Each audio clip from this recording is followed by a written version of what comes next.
O presidente americano Donald Trump disse na segunda-feira no Salão Oval da Casa Branca que os Estados Unidos não precisam do Brasil. A resposta foi dada a uma jornalista que questionou o presidente recém-empossado sobre a relação com a América Latina e o Brasil. Ótima, deve ser ótima. Eles precisam de nós muito mais do que precisamos deles. Nós não precisamos, eles precisam de nós. Todo mundo precisa de nós. Horas antes, o presidente do Brasil, Luiz Inácio Lula da Silva, manifestou o desejo de que o colega que voltou à Casa Branca contribua para um mundo mais justo e pacífico e de que os Estados Unidos continuem sendo um parceiro histórico do Brasil. Trump tem um aliado no ex-presidente Jair Bolsonaro, a quem considera um amigo, impedido pelo Supremo Tribunal Federal de viajar a Washington para a posse do republicano. Bolsonaro disse no sábado que espera que o presidente americano o ajude a reverter sua inabilitação política. O ex-presidente está impedido de disputar eleições até 2030 por ter criticado, sem apresentar provas, o sistema eleitoral brasileiro nas eleições de 2022, quando foi derrotado por Lula. Bolsonaro disse que se considera um preso político, apesar de não usar tornozeleira eletrônica. Do Trump, dizendo que o Brasil precisa mais de nós do que nós deles. O que a gente pode esperar para essa relação entre Brasil e Estados Unidos? Até como o Sakamoto destacava aqui agora há pouco, Mark Rubio, o novo secretário de Estado, diferentemente do Blinken, entende bastante de América Latina. O que a gente pode ver de se desenrolar daqui para frente? Uma boa tarde para o senhor. Olha, eu acho que nós estamos entrando no momento mais delicado da política externa do governo Lula. Quer dizer, você tem não só a relação bilateral com os Estados Unidos, você tem a COP30, você tem o BRICS agora em junho, você tem a questão do Panamá, a questão da Venezuela, você tem a questão da imigração, que pode afetar os brasileiros, você tem a questão das tarifas, que também pode, de alguma maneira, afetar os interesses do Brasil. E você tem também uma frase que ele pronunciou ontem, e uma decisão que ele tomou ontem também, que é a liberdade de expressão. Quer dizer, isso aí, eu acho que esse conjunto de coisas vão fazer com que, em algum momento no futuro, e eu concordo, não é através do Lula, não é através do Trump, mas é através do secretário de Estado, Marco Rubio, que essas medidas virão. Vocês devem ter acompanhado que já houve duas manifestações da Câmara dos Representantes dos Estados Unidos, a Câmara dos Deputados, em relação a questões aqui no Brasil. Foi mandada uma carta de alguns deputados da Comissão de Relações Exteriores para o Comitê de Direitos Humanos da OEA, pedindo que fosse aberta uma investigação sobre o Brasil por causa justamente da liberdade de expressão de americanos aqui no Brasil. E se não fosse feito isso, que eles iam retirar o apoio financeiro do governo americano à Comissão de Direitos Humanos da OEA. E a outra medida foi um projeto de lei apresentado por uma deputada republicana que determina a cassação do visto para o ministro Alexandre de Moraes. Isso já existe. Então, eu acho que nós vamos ter um período muito desafiante em termos de relações políticas entre os Estados. Eu acho que a relação entre os governos vai ser muito difícil, mas a relação entre os Estados vai continuar normalmente. Como o Trump falou, é verdade, a gente depende mais dos Estados Unidos pelo comércio, pelo investimento, e por medidas que não sejam tomadas que impactem no Brasil, do que nós podemos influir contra os interesses dos Estados Unidos. Então vamos ter que aguardar, ter uma atitude pragmática, uma atitude tranquila e não reagir como aparentemente eu recebi agora cedo um vídeo, não sei se é verdadeiro, com uma reação do presidente Lula, que eu acho que não cabe, não devia reagir a nada que seja dito pelo governo americano em relação às relações bilaterais. Bom, embaixador, do ponto de vista institucional, o senhor menciona a carta enviada pela Câmara nos Estados Unidos ao Comitê de Direitos Humanos da OEA, menciona também, tem um pedido formal para a cassação dos vistos, não é? Não só do Alexandre de Moraes, querem cassar os vistos de outros ministros do Supremo, sob a alegação de que eles estão conspirando contra a liberdade de expressão no Brasil. Acha que, do ponto de vista institucional, isso pode seguir adiante? Acha que o governo norte-americano, com todas essas idiosincrasias do Donald Trump, pela institucionalidade que envolve uma decisão como essa, poderia vir a cassar um passaporte de um ministro do Supremo, por exemplo? Bom, isso está dentro da capacidade, da autonomia do país, né? O país agora estão fazendo essas medidas todas, né, contra o México, né? Estão taxando o México por causa de imigração. Eu acho que pode. E eu acho mais. Em março desse ano, daqui 2 meses, vai haver eleição na OEA.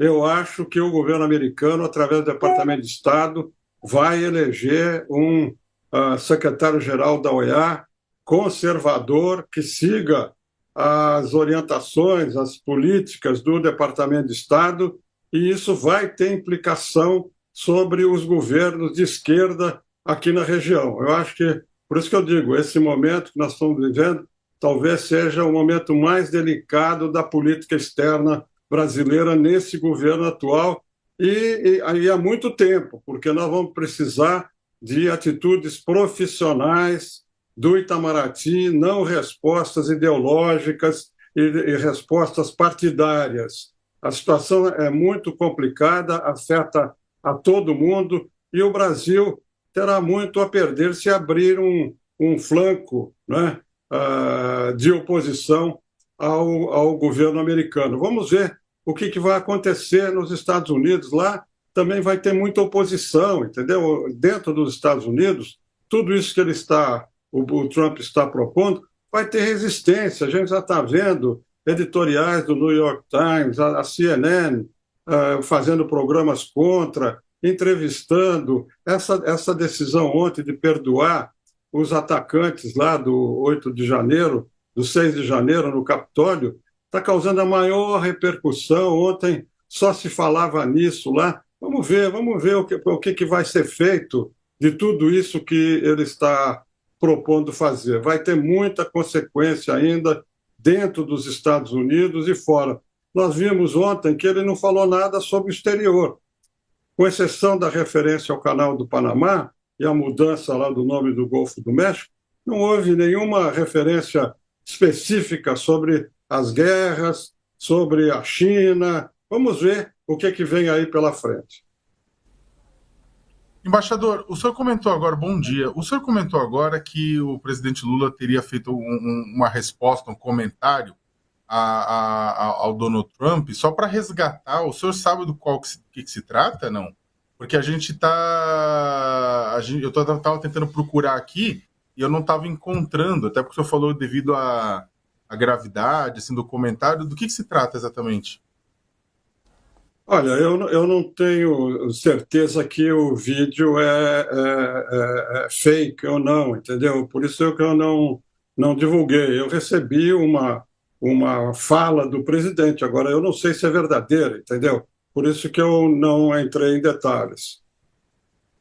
Até para emendando nesse levantamento de Sakamoto, também estava dando uma olhadinha aqui, embaixador, dentro desse cenário que a gente está analisando aqui, quais tipos de tentativas de uma possível aproximação com o Trump o senhor consegue ver dentro da realidade que a gente tem de tensão entre os dois? Assim, falava-se lá atrás com Bush da aliança improvável, a gente não espera isso necessariamente ali com o Trump de certa forma, mas já vimos várias manifestações, inclusive a gente não não está tendo exatamente ainda essa visão do Lula, mas uma entrevista bem completa do vice, do Geraldo Alckmin, falando justamente do Brasil ser uma solução para os Estados Unidos ali, não necessariamente um problema, falando também que o Trump está mais experiente, elogiando de certa forma. O que a gente pode esperar ali de forma mais concreta dessa relação daqui para frente, quando ele começar a falar mais dessa questão no exterior que o senhor pontuou agora, que foi mais rasa durante a posse? Olha, vocês se lembram que eu era o embaixador em Washington na transição do Clinton para o Bush e do Fernando Henrique para o Lula. E eu estou notando uma diferença muito grande do período em que eu estive lá e o que está acontecendo agora. Nós estamos falando de transições, né? No meu tempo lá, nós atuamos para aproximar o governo Lula do novo governo Bush. Era a mesma situação. O PT tinha uma posição de esquerda muito dura, não queria pagar a dívida, era contra a ALCA, era contra o Fundo Monetário, e a gente procurou estabelecer canais de comunicação em alto nível. Eu mandei um memorândum para o Bush, que foi respondido por um ex-ministro do governo Bush. Tivemos conversas antes da eleição. Então, o fato de haver diferenças ideológicas entre os dois governos, os dois presidentes, não impediu que o governo brasileiro, com o Fernando Henrique presidente, né, fizesse aproximações, porque nós lá estávamos pensando no Brasil, não estávamos pensando em partido, em ideologia. Estávamos pensando na necessidade de colocar um presidente de esquerda em contato com um presidente que entrava, um presidente de direita. E nós trabalhamos muito nesse sentido e conseguimos que o Lula fosse recebido antes de tomar posse, uma coisa que não existia nos Estados Unidos, e se encontrou e teve reuniões de trabalho com o Bush, como presidente eleito. Eu não estou notando agora nenhum esforço de aproximação. Quer dizer, eu não sei, vocês devem ter visto alguma referência, eu não vi nenhuma referência de comunicação de nível mais alto entre a equipe do Trump e a equipe do governo Lula. Eu não vi nenhuma referência sobre um telefonema do ministro do Exterior com o ministro secretário de Estado, com o Marco Rubio. Quer dizer, isso aí é uma diferença importante, porque você começa o governo sem nenhum canal de comunicação de nível alto estabelecido entre os dois governos. É uma situação muito, muito complicada, viu? Agora, como eu disse, as relações entre os estados vão continuar, as exportações, importações, investimento, as relações institucionais entre empresas de meio de agricultura, empresas, instituições de meio ambiente, isso vai continuar, eu não vejo nenhum problema. O problema que eu vejo é essa falta de comunicação e as reações extemporâneas que podem ser feitas aqui e que aí sim prejudiquem o nosso relacionamento político e econômico com os Estados Unidos. Embaixador, essa volta do Donald Trump está realmente produzindo uma reciclagem nas relações do Planalto com a Casa Branca, né? Inclusive acordos de cooperação que o Lula tinha firmado com o Joe Biden devem ir para a lata do lixo, né? Acordos em torno da transição energética, regulamentação do trabalho nessa era de aplicativos, né? Tudo isso deve ir para o lixo, né? Agora, houve notícia de que o Itamaraty, que o senhor sabe como poucos que é uma corporação profissional, tentou fazer esse contato ali nos subterrâneos, tentou verificar se havia possibilidade de um contato entre o presidente Lula ou entre o chanceler e o indicado lá do Departamento de Estado dos Estados Unidos, o Marco Rubio, né?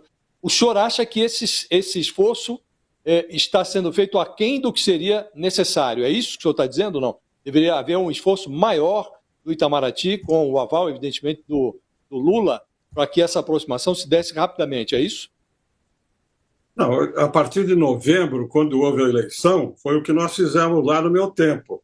Nós entramos em contato com a equipe Agora, se foi tentado isso, a gente não sabe, né? A opinião pública não sabe. Se tivesse havido algum telefonema com a equipe do Trump ou com o secretário de Estado, né, no nosso ministro do exterior aqui, teria sido divulgado. Quer dizer, tentativas não valem, tem que ter resultado, entendeu? Não adianta dizer que nós tentamos, não conseguimos. Isso é pior até. Se estão dizendo isso, é pior até, porque mostra que não tem acesso a quem manda lá nos Estados Unidos. Eu acho que, se isso for verdade, que foi tentado e não foi conseguido, fica muito pior para a gente. Com certeza, embaixador. A gente agradece aqui demais a sua entrevista. A gente vai ficar de olho nesse desafio que vai ser a relação diplomática com os Estados Unidos, toda essa conexão com a América Latina, envolvendo também o Javier Milei e muito mais. Mas agradeço demais o seu tempo aqui com a gente, viu? Uma boa tarde para o senhor. Boa tarde. Vamos esperar, e sobretudo agora com o BRICS e a COP, né, com todas essas implicações, não é só a relação bilateral, mas são as relações internacionais que o Brasil vai ter que enfrentar, né? O mundo mudou, o Brasil mudou e nós estamos ainda parados, na minha visão, parados no tempo. Muito obrigado pelo interesse de vocês.